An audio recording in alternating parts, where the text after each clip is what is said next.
ও বাংলার মানুষেরা, আপনি একটু ভাবেন, যেই নবী এই রবিউল আউয়ালে জন্ম নিয়ে মায়ের কোলে বসে ভাইয়ের হক নষ্ট করে না, ফিরিয়ে দেয়, সেই নবীর উম্মত আমরা যত বড় হচ্ছি তত ভাইয়ের হক মারার জম হচ্ছি। কি মিলাদ পড়ে না?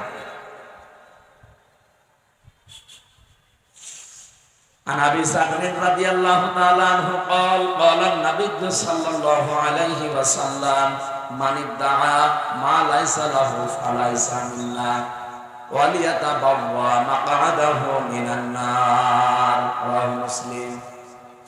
হযরতে আবু যর বলেন, নবী জানিয়েছেন, যে জিনিস তোমার না ওইটা যদি জোর করে নিজের দখলে নিয়ে নাও, দুইটা শাস্তি ওই দিন থেকে তোমার উপরে কায়েম হবে।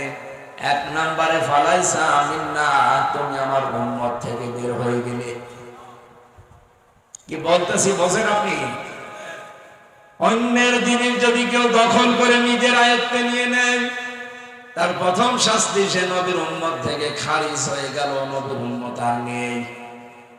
দুই নম্বরে ওয়ালিয়াতাবাওয়া মাকআদাহু মিনান নার, সে যেন জাহান্নামে নিজের স্থান তৈরি করে নিবে।